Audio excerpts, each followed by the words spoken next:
You can't do one or the other and have it be a lasting impact. You need to do both things. Our brains are designed to protect us. It will try to figure out how to cope with things that we're struggling with. And most people will develop coping mechanisms, thoughts and behavior patterns, but our brain is just trying to survive. As we heal the source of the symptoms, it may become more and more apparent that we've got unhealthy thought and behavior patterns, but if we don't do anything to actively change those things, they won't change.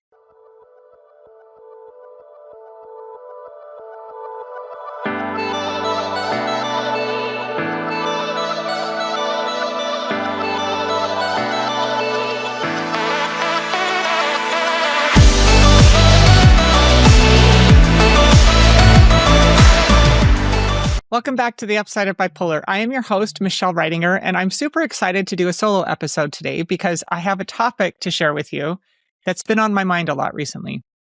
Last week on social media, Angie Peacock, who I interviewed 2 episodes back, was sharing a very raw emotional post on social media. She was talking about some grief that she was experiencing, and while she was sharing this, she was crying. It was a very raw, real emotional experience that she was having she was sharing with us.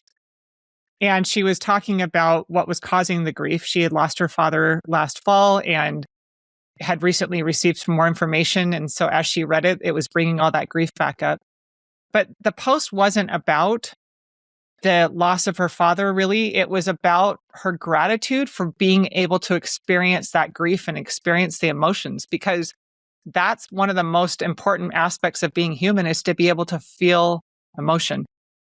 And Angie hadn't been able to experience that for a good chunk of her adult life because she was in psychiatric treatment. At one point, she was on like 23 different psychiatric drugs and couldn't feel anything. And so now she has so much gratitude and appreciation for the ability to feel even uncomfortable emotions like grief and sadness. And as I listened to her post, I was thinking about what it looks like to learn how to heal and actually learn how to experience emotions in a healthy way. Unfortunately, with our psychiatric industry and its approach to human suffering, we have pathologized human suffering. We have turned depression into a psychiatric disorder. We have turned, emotional dysregulation into an illness that is incurable. And it's not incurable because the underlying issues can't be solved. It's incurable because instead of having curiosity and looking for the source of those symptoms, and then treating those sources with things that will actually help you to recover and heal, we use psychiatric drugs that dysregulate our brains and suppress emotional response, which then makes it difficult and sometimes impossible to experience healthy emotional reactions to things. Healthy emotional responses to things. But when we are trying to heal, it's important to recognize that there are 2 really main pieces that go into this process. The first is there needs to be curiosity into the underlying sources of the symptoms. What is causing this dysregulation to occur? What is causing the emotional response to be extreme or dysregulated? So there needs to be curiosity into the source, and then the source needs to be treated. We need to identify what the sources of those symptoms are, and we need to treat them. But there's another piece to it that often gets overlooked, and that is usually by the time we get diagnosed, we have been living with these symptoms for long enough, or living with the sources of the symptoms for long enough, that we have developed unhealthy patterns in our lives, unhealthy coping mechanisms, unhealthy thought and behavior patterns, unhealthy relationship patterns. And so if you do one, which is, like if you were to go in and identify the sources of your symptoms and treat the sources and resolve those, but you don't change your habits or you don't change your patterns, you can continue to have issues because you have developed unhealthy ways of experiencing the world and thinking about the world and interacting with the world as a result of these symptoms and these difficulties that you're experiencing. And if you don't change the habits and the patterns, you can continue to have problems. The reverse is also true. If you try to work on changing your habits and changing your patterns without addressing the underlying sources of symptoms, it can be a futile attempt. And that's one of the things that I did for a long time before I was ended up in psychiatric treatment and went through all of that rigmarole, I kept trying to fix myself through changing my habits. So you can't do one or the other and have it be have a lasting impact. You need to do both things. So I want to talk about what that looks like today, because I think it's important to make sure that we understand that both sides of this need to be addressed. So first, let's talk about the first aspect of it, which is identifying the underlying sources of symptoms and then treating those sources. And I'm not going to spend a ton of time on this because a lot of my episodes have kind of addressed these things, but I think it's important to kind of talk about it a little bit, at least to understand clearly what I'm talking about when I talk about this first aspect of healing. So when somebody is developing serious symptoms that will lead to a psychiatric diagnosis, there's something underneath it. Oftentimes people will say, when I say that, bipolar disorder is not identifying the underlying source of symptoms, and I don't like that diagnosis because it ends curiosity into the sources of the symptoms, people think I'm saying that bipolar isn't real. I hear that all the time. You're saying that this isn't real. It's very real. And I think that's not true. Of course, the symptoms are real. There are real symptoms that you're struggling with that led you to go to a psychiatrist in the first place. And sometimes they're very severe. And that can be very scary because you don't understand what's going on. A good example would be, somebody that is experiencing, seemingly out of the blue. Often there is stuff that leads up to it, but often we don't recognize it until you have an extreme experience. So somebody experiences a psychotic episode or a manic episode and does things that are very out of character for them. They're having delusions. They're talking to people that aren't there. They're seeing things that aren't there, or they're engaging in extreme behaviors. And that can look like, spending excessive amounts of money, or having delusions of grandeur, or doing really risky things that are out of character for the person. So you've got these really extreme behaviors that are very scary, especially for people on the outside who love them and are like, what are you doing? And you want to know what's going on. And right now, the general idea in society is when somebody's struggling with this, you go to a psychiatrist. But the problem with that is when you go to psychiatrists, they are going to identify you with a label based on the symptom cluster that you have, and then put you on psychiatric drugs that attempting to suppress the symptoms. They're not treating an underlying etiology because one hasn't been identified. They're just attempting to suppress the symptoms. And the problem that this causes is that you stop looking for answers after that. You stop looking for why that occurred. You don't look with any curiosity into anything that might have led to that episode, led to those symptoms, because the diagnosis leads you to believe that you have been told why, and you believe that the drugs are fixing the problem. But the reality is that there is something underpinning those symptoms. Whether it's mania, symptoms of mania, excessive spending, erratic behavior, hearing things, seeing things, or severe depressive symptoms like somebody who just has lost all their motivation. They cannot get themselves out of bed. They are unable to, even take care of themselves. We want to believe that it's a chemical imbalance, which it does not exist as an underlying source of symptoms. We want to believe that there's something wrong that can be treated with a pill, because that's a simple solution and it would solve the problem without it having to be our responsibility. But when you do that, you stay sick because you are not actually treating the underlying source of the symptoms because it hasn't been identified. So let's talk just briefly about what some of those symptoms, the underlying sources of the symptoms might be. Some of the most common sources of symptoms are, of course, micronutrient insufficiency. And I've done episodes on that. I did a 3-interview series with David Steffen, episodes 70, 71, and 72, that talk about how micronutrient insufficiency can lead to symptoms, even extreme symptoms like psychosis and mania, that are caused because the brain is not getting the building blocks it needs for the neurotransmitters to function in a healthy way. Those 4 building blocks are vitamins, minerals, omega-3s, and amino acids. And if it's not getting sufficient levels of any of those, the brain is not getting what it needs to function in a healthy way, and you start to experience symptoms. Similar to what would happen if somebody were stopped eating protein. Their body, the muscles would start to break down. The brain is not getting what it needs to function in a healthy way. And so micronutrient insufficiency is a very, very common source of symptoms. Many people in our society just aren't eating in healthy ways. And even people who are eating in healthy ways might not be getting adequate levels of these nutrients in order to support their brain and, their brain's health. Another one is, unfortunately, medication. And it can be, drugs, but it can be psychiatric drugs. It can be drugs used to treat other things in the body.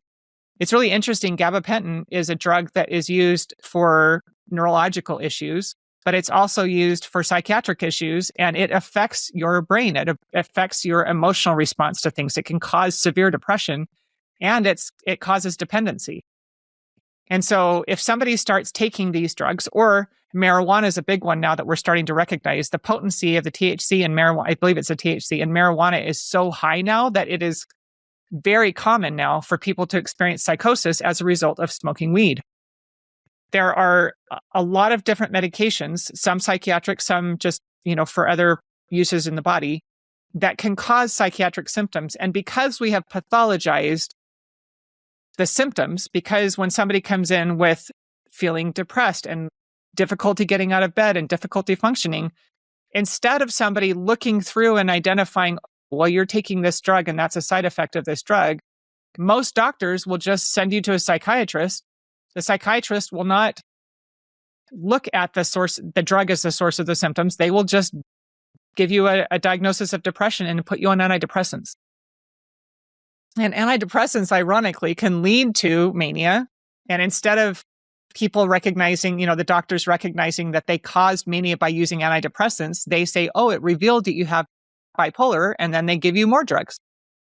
So psychiatric drugs can be, and any kind of medication can be, a source of symptoms. And there are people who have had trauma in their lives. That is a very common source of symptoms for depression, bipolar, anxiety. When we talked, I mentioned Angie Peacock at the beginning of the episode. I interviewed her a couple episodes back, and she had very clear sources of symptoms with the trauma from her experience as a in the military. She's a veteran. They had very traumatic experiences they went through. She experienced, assault, and that was a very serious source of trauma. There were all kinds. She was wounded. She was injured. I mean, there's all these issues. She had physical gut health issues, and nobody asked about those things and looked at them with curiosity and identified, oh, this is the source of your trauma. We need to treat these things in order to help you heal these actual sources of trauma. She was just diagnosed with a psychiatric disorder and put on psychotropic drugs that didn't solve the underlying source of the problems and made things worse. So the first thing is that you have to identify what is the source of the symptoms. What is causing these symptoms to occur? And those things need to be treated. You need to treat the source of the symptoms. And when I talk about this in my coaching group, we talk about it looking at the source, looking at the symptoms with curiosity over, not judgment. We're looking at it with curiosity. We don't talk about bipolar disorder. We talk about bipolar symptoms, and we become detectives. You start to become a detective in your life and start to learn how to look for the sources of the symptoms. And then we talk about the tools and research that will help you identify the proper things that will help you address the underlying sources of the symptoms. If you have micronutrient insufficiency, we're going to use specialized micronutrients that are going to help your brain get what it needs to function in a healthy way. If you have trauma, we talk about the different tools, how to use therapy in a way that will help you actually heal. How to use mindfulness meditation in a way that helps you become more self-aware and identify these issues that need to be addressed and processed so that you can heal the trauma, reprocess it, heal it. If you're struggling because you've had symptoms that are caused by medication, most often that needs to be addressed through micronutrients and very safe tapering protocols. So it's important, critical for you to identify the underlying sources of the symptoms and treat them. But that is not the end of the story. Because our brains are designed to protect us, and it will try to figure out how to cope with things that we're struggling with. And most people will develop coping mechanisms thoughts and behavior patterns. We have things that relationship patterns that we engage in that often are not healthy and often exacerbate the situation, but our brain is just trying to survive. It's trying to protect us. And as we heal the source of the symptoms, it may become more and more apparent that we've got unhealthy thought and behavior patterns. But if we don't do anything to actively change those things, they won't change. They're not going to resolve on their own because they're well-worn pathways. Our brain has learned to respond to certain situations in a certain way because we have developed habits, relationship habits, emotional habits, patterns of coping or not coping with situations. So I'm going to give you some examples. The first one is from my personal life. One of the coping mechanisms that I developed when I was quite young with dealing with depression and anxiety was trying to escape through watching television. And I've talked about this a lot, but it's helpful to kind of understand what I'm talking about here in context.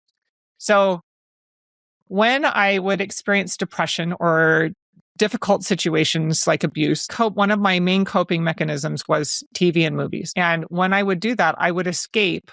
It was a form of dissociation for me. I would escape into these movies and television shows and kind of lose myself in them. And so over the years, I kept trying to stop myself from engaging in these behaviors. I wasn't resolving the underlying issues because I didn't understand them. I had a psychiatric diagnosis and I didn't look anymore for the sources of my symptoms because I believed I'd been told what was going on. I believed I had a chemical imbalance and I was taking the medication that was supposed to fix it. But I kept trying to go in and change the behaviors. I went to addiction recovery programs because I thought I was addicted to TV.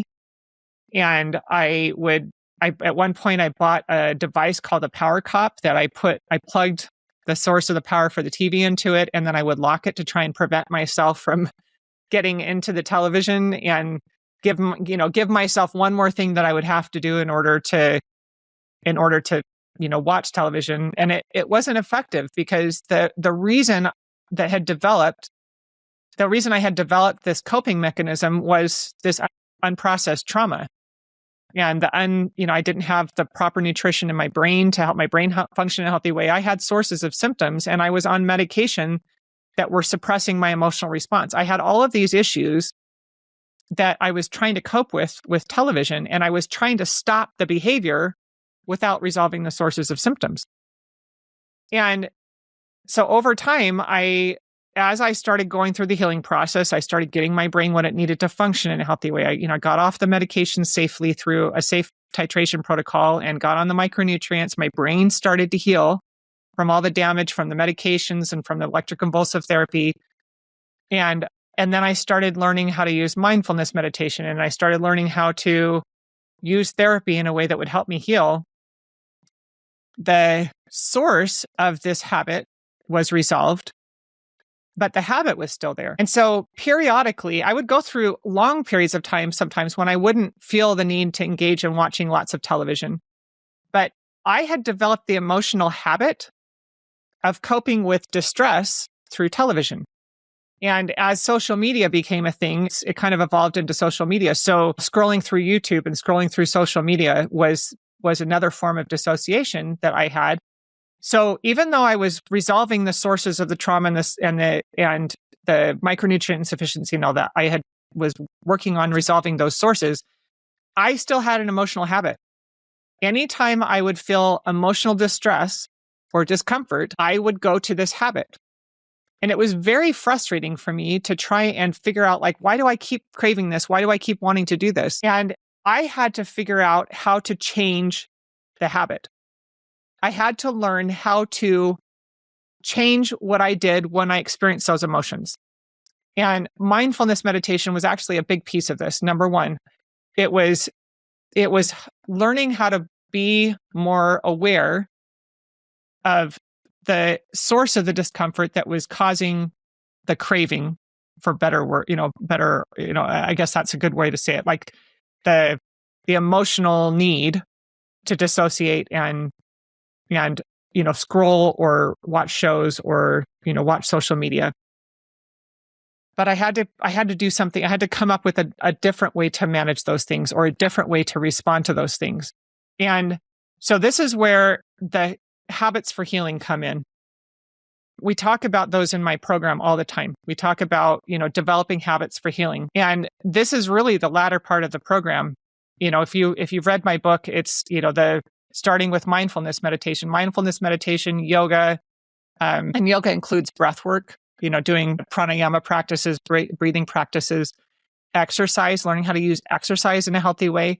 And then the last piece of it is learning how to live mindfully, learning how to become aware of the unhealthy thought and behavior patterns that have developed, the unhealthy coping mechanisms, these habits that developed around you to help try and support you when you were struggling with unhealthy emotional responses and dysregulation.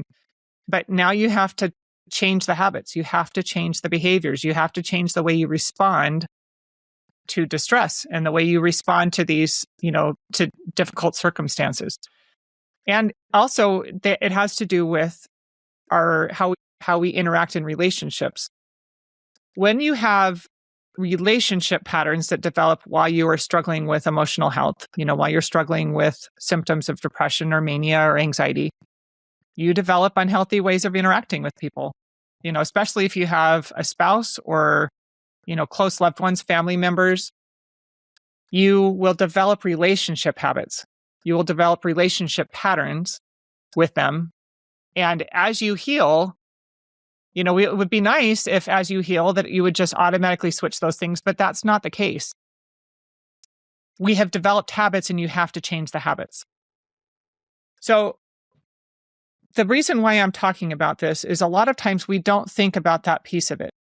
We focus so much on healing the underlying sources of our symptoms that we don't think about how we need to work on changing our habits, changing the way that we respond to things, identifying unhealthy thought and behavior patterns so that we can change the way our brain thinks about things. Something that I shared recently that I've been working on is I've had old thought patterns start to pop back up, old ways of thinking about myself. And it's not because of, I've worked through the trauma. I've worked through the trauma that was the source of those thoughts and behaviors and the way that I view myself. But I have spent, I'm almost 52 years old. I've spent probably over 40 years with these thoughts that have developed over time, from early childhood bullying and then, abuse in my first marriage and, unhealthy relationships that I had. Over the years, I developed these habits of thinking about myself in a certain way. And when you're going through difficulty, when you're going through difficult circumstances, it's very common for those thoughts to come back up. It's very common for you to start thinking those things again. And so recently I started, struggling with some of those thoughts of, self-doubt and not liking myself, things like that.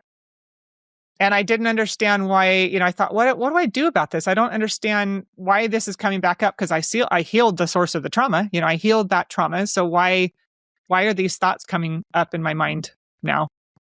And I did a breathwork session with my fantastic, I actually should have her on. She's an amazing somatic therapist. She does breathwork and yoga.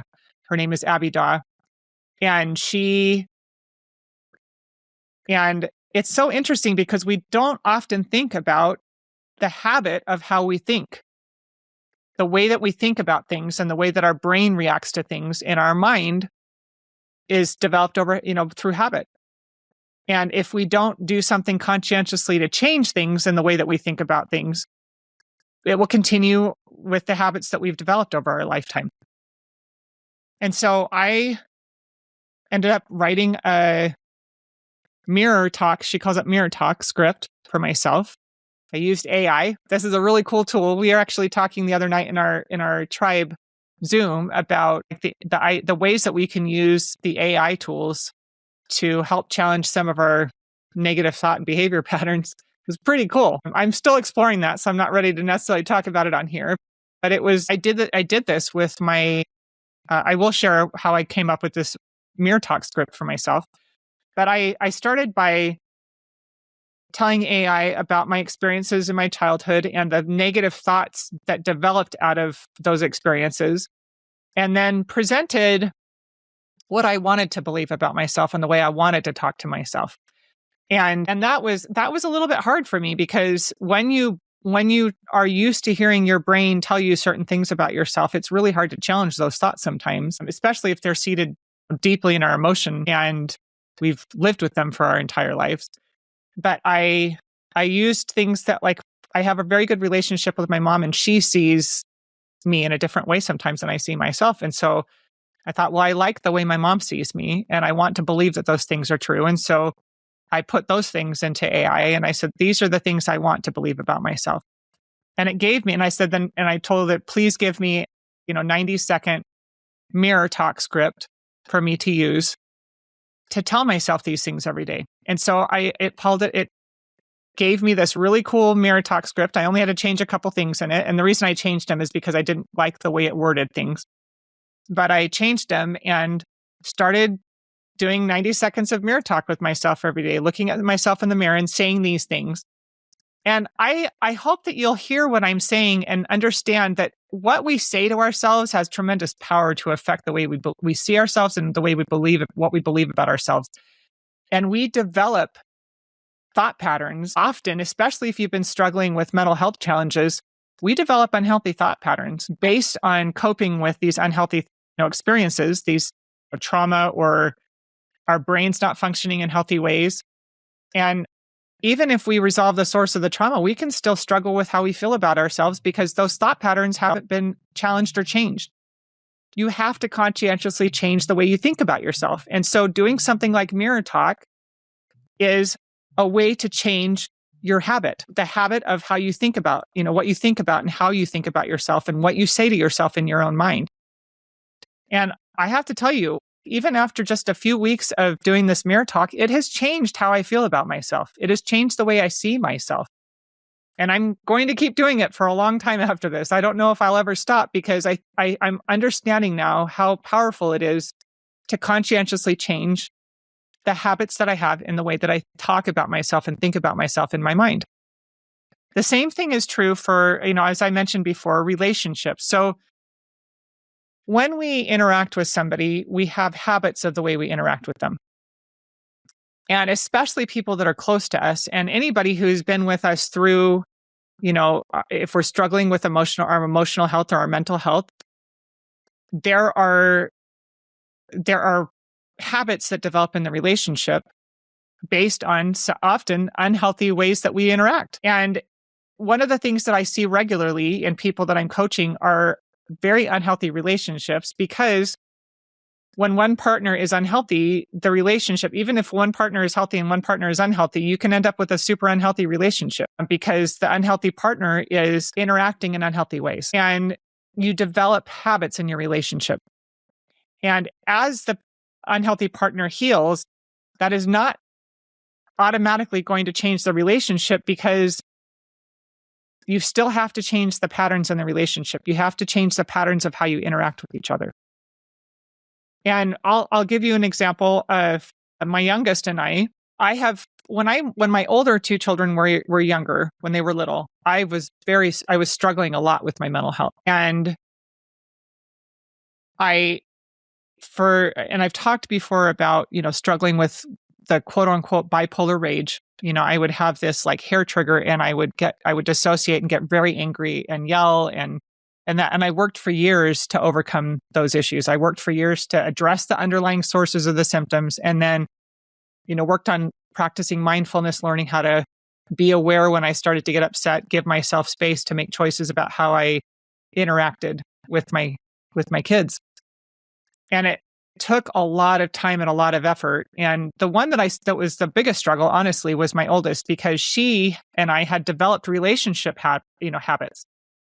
And so it created, one of the ways that I've heard it described, these kinds of relationship habits is like a dance, and you know the steps really well, and you just do them without even thinking about it. And in order to change the dance, at least one of the partners has to change the steps.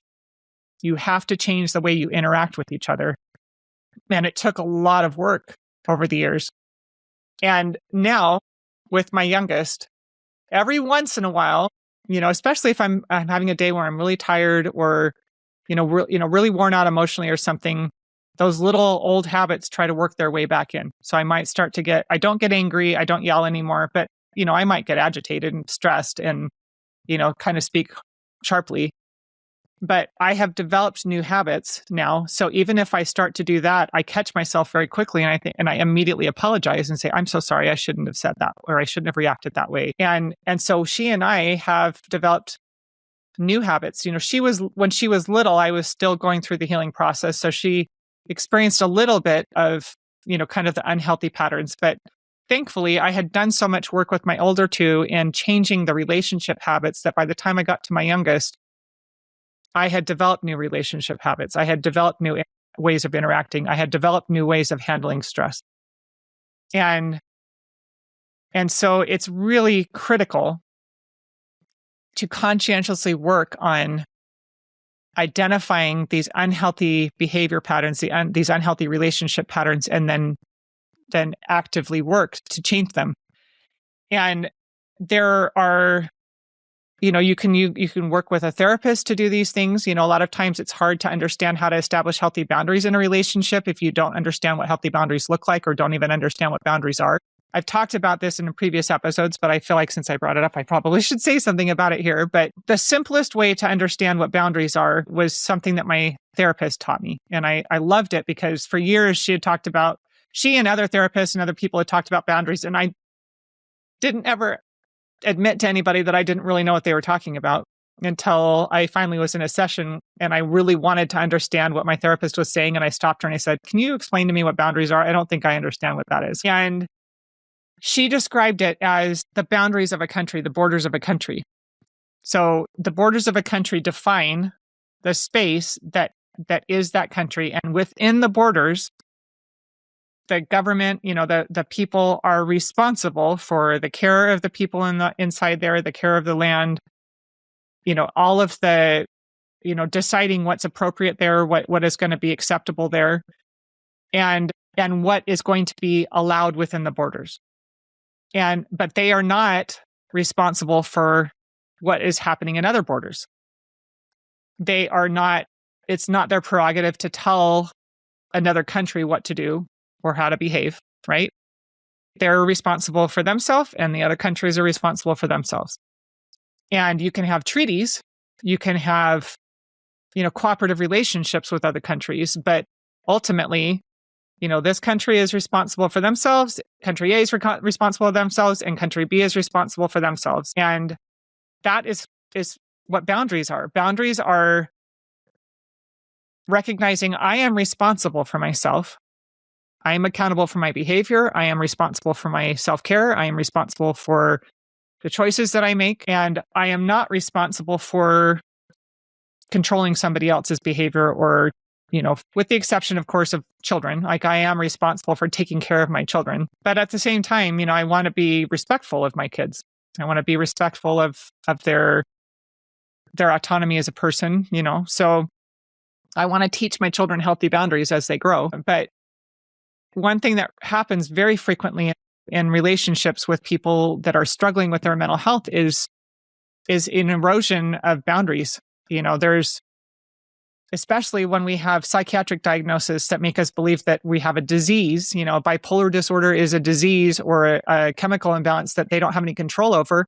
If you believe that, then they're not responsible for the bad behavior that they engage in when they're struggling with a manic episode or a depressive episode, as they call it. And so then what do you do with somebody that you love that's struggling with those things? You want to help them. And so boundaries get destroyed in these relationships. There's a lot of codependency in these relationships. And something that I have seen happen is a struggle to learn how to have healthy boundaries in those relationships, especially as the partner is trying to heal. Because there weren't healthy boundaries in the first place. And so in order to change the relationship and change the patterns, you have change the way that you interact with each other and help to create a healthy relationship, you have to change the habits. You have to change the way that you interact with each other. You have to change the way that you talk to each other, think about each other, interact with each other. And that requires effort. It requires consistent and determined effort, just like I had to learn to change the way that my brain was thinking about myself. You have to change the way that you talk to each other and the way you interact with each other. You have to stop reacting and start responding. You have to, learn what healthy boundaries looks like and then learn how to have healthy boundaries in the relationship. So the reason why I brought this up is I've seen this, I've recognized it in myself, and then I've also seen it in other people as I've gone through, as I've coached people in the Upsiders tribe, and also as I've observed other people that are asking for help but don't really know what that looks like, what help would look like. It's important to have both pieces in the healing process. You have to identify the underlying sources of your symptoms and then treat the underlying sources using research-based integrated tools that will help to actually address and heal the underlying sources of the symptoms. So healing needs to occur. But part of the healing process is then changing the thoughts and behaviors and coping mechanisms that developed as a result of the unhealthy emotional responses and symptoms that you were struggling with in the first place. You cannot do one without the other if you really want to recover. And it's not an overnight process. That's the other thing that I think is really hard for people to understand sometimes, is that healing takes time. We have a society that wants things to be done quickly. We don't have very long attention spans. We've been convinced by the psychiatric industry and the medical industry, frankly, that all you need is a pill and that's going to make everything better. And so even a lot of the people who are looking for more holistic approaches to recovery want a quick fix. People want to just know, can I take the micronutrients and then everything's going to be better? Yes, it will help make things better, but that's not the only piece. You can't just take some micronutrients and all of a sudden all your problems go away. It's really important to look at both sides of this equation. You have to identify the underlying sources of the symptoms, treat the underlying source with patience, because healing takes time, and you have to address the unhealthy patterns, unhealthy thought and behavior patterns, unhealthy coping mechanisms, unhealthy relationship patterns that have developed out of the emotional struggle that you've been experiencing for years, often. So I hope that this is helpful. It should be hopeful. It should help you feel hope, because there is something you can do about this. You don't have to struggle for the rest of your life. That's good news. A lot of times, one of the things that is so sad to me when somebody is struggling with this is that they just don't feel like they can put the effort in, the sustained effort necessary to heal. But as I mentioned at the very end of my book, your life is already hard. You can choose the hard that keeps you stuck and keeps you struggling, and you will continue to be stuck and struggle. Or you can choose the hard that is the work that will eventually lead to healing and recovery. And I mentioned this, I've mentioned this in previous episodes, but it is so important to make sure that you are surrounding yourself by influences that are going to encourage you through that hard that leads to healing, that are going to encourage you, yes, this is hard right now, but it does get better. I've seen healthy, I've seen recovery, and I promise you it's worth the effort. Surround yourself with people who are on the same journey, with people that are going through similar things, who understand what you're going through and what it feels like and the struggle that you're experiencing, but also understand that there's hope on the other side of it, that it does lead, this effort that you're putting in does lead to recovery. It does lead to better things. Make sure that you're listening to uplifting podcasts, things that are encouraging you, that are giving you insights and helping you to learn more about how to think in healthy ways and how to respond in healthy ways, and the tools that you can use to help change the way you interact with the world. Make sure that you're filling your life with good things that will help encourage you as you're struggling through the trenches sometimes, through the healing process, because we already have enough bad in the world. We already have enough discouragement in our own heads. Now, it's already hard enough there. We need sources of support and encouragement that are going to help keep us moving towards healing and recovery. If you have any questions about anything I've talked about, I hope you'll send me an email. I would love to hear from you. And make sure that if you're new to the podcast, check out the earlier episodes. I've got lots of great episodes that talk about, sources of symptoms, tools that will help you with, recovery. There's some really great episodes that can help you along this path. If you haven't read my book, I encourage you to get a copy of it, The Upside of Bipolar: 7 Steps to Heal Your Disorder. And if you're ready to start your healing journey, check out the link in the show notes that talks about the Upsiders Tribe. I look forward to hearing from you. And until next time, Upsiders.